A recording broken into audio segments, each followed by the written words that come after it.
கிராமத்து பாரம்பரியம் நேயர்கள் அனைவருக்கும் அன்பான வணக்கம். கோமதி சக்கரம் எப்படி வழிபடுறது அப்படிங்கிறத பார்ப்போம். இந்த கோமதி சக்கரம் நம்ம தமிழ்நாட்டில் கிடைக்கிறது இல்லை. இது உத்தரப்பிரதேச மாநிலத்தில் உள்ள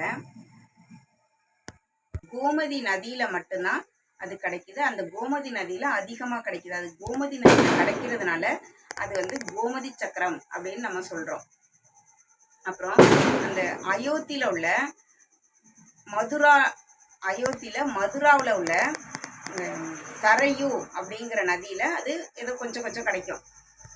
அப்புறம் அந்த கோமதி சக்கரம் ஒரு 20 வருஷத்துக்கு முன்னாடி நம்ம தமிழ்நாட்டில் உள்ளவங்களுக்கு தெரியாது. இப்போ அந்த சமூக வலைத்தளங்களில் உலகம் முழுக்க எல்லாமே தெரிகிறதுனால அந்த கோமதி சக்கரத்தை பற்றி எல்லாருக்குமே தெரியுது. இப்போ அந்த கோமதி சக்கரம் நம்ம ஆன்லைன்லேயே ஆர்டர் பண்ணி நம்ம தேவைப்படுற நேரத்தில் வாங்கிக்கலாம் அப்படிங்கிற நிலையில் நம்ம இருக்கிறோம். அதனால் இந்த கோமதி சக்கரம் எல்லாருக்கும் அதை பற்றி இப்போ தான் தெரிய ஆரம்பிச்சிருக்கு. இந்த கோமதி சக்கரத்துக்கு எவ்வளவு சக்தி வாய்ந்தது அப்படிங்கிறதுக்கு ஒரு வரலாறே இருக்குது. இந்த ராவணன் சீதா பிராட்டியை சிறை எடுத்துட்டு போய் இலங்கையில் வச்சிருந்தான். அவன் வச்சிருந்தப்ப அந்த சீதா பிராட்டியோட நலம் அறியறதுக்காக இந்த ராமபிரான் அனுமாரை அங்கே அனுப்புறப்ப அது அனுமார் குரங்கு மாதிரி இருந்ததுனால அது நம்ம ராமர் தான் அனுப்புனாரு அப்படிங்கிறத சீதா பிராட்டி தெரிஞ்சுக்கிறதுக்காக அந்த அனுமார்கிட்ட ரகுவம்சர் கணையாளிய இந்த ராமபிரான் கொடுத்தாரு. அந்த ரகுவம்ச கணையாளியில கீழே கோமதி சக்கரத்தை பதிச்சிருந்தாரு அப்படின்னு ஒரு வரலாறு இருக்குது. கிருஷ்ண பரமாத்மா துவாரபாலகையில உட்கார்ந்திருந்த அவருடைய சிம்மாசனத்துல அந்த கோமதி சக்கரம் பதிச்சிருந்தது அப்படி இருக்குது.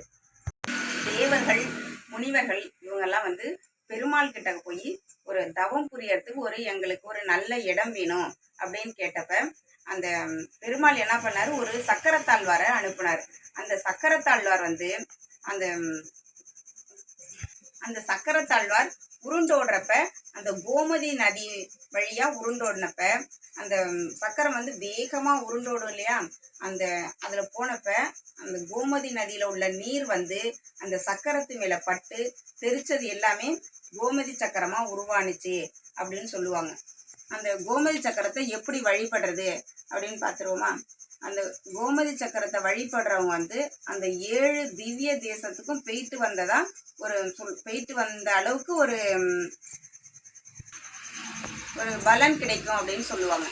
இந்த கோமதி சக்கரத்துக்கு திருவளஞ்சுழி அப்படின்னு ஒரு பேர் இருக்கு. திருவளஞ்சுழினா நம்ம எந்த ஒரு காரியத்தை ஆரம்பிச்சாலும் அதுக்கு பிள்ளையார் சுழி போடுவோம்ல, அந்த பிள்ளையார் சுழிக்கு திருவளஞ்சுழி அப்படின்னு அர்த்தம். அந்த பிள்ளையார் சுழி போட்டோம்னா சுபம் லாபம் அப்படின்னு அர்த்தம் இருக்கு.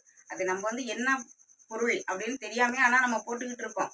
அதுக்கு சுபம் லாபம் அப்படின்னு அர்த்தம். அப்படின்னா என்ன, அந்த விநாயகருக்கும் அந்த கோமதி சக்கரத்துக்கும் சம்மந்தம் இருக்கு.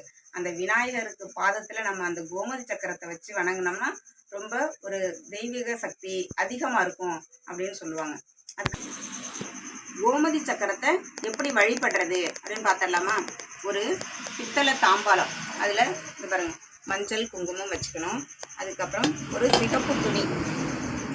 சிகப்பு துணி போட்டுக்கிட்டு இதில் அந்த கோமதி சக்கரம் பல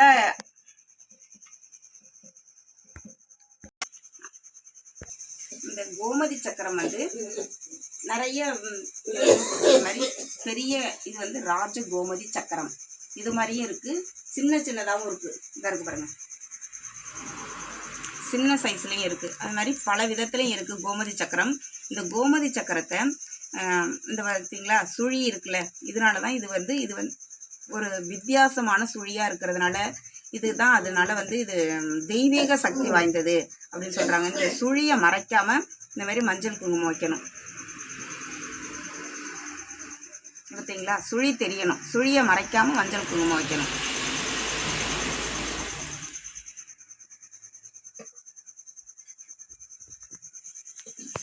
ஒரு கோமதி சக்கரத்திலையுமே மஞ்சள் குங்குமம் வச்சுக்கலாம். ஆனால் அந்த சுழியை மறைக்காம இருக்கணும்.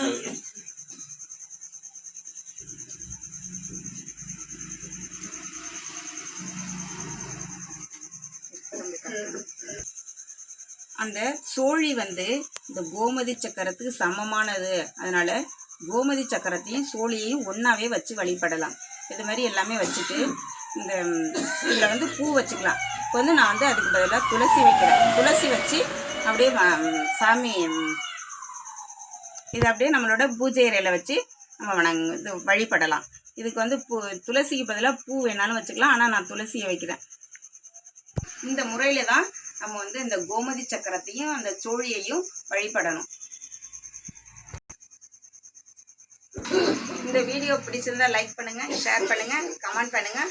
மறக்காமல் பெல் ஐக்கானை ப்ரெஸ் பண்ணுங்கள். தேங்க்யூ.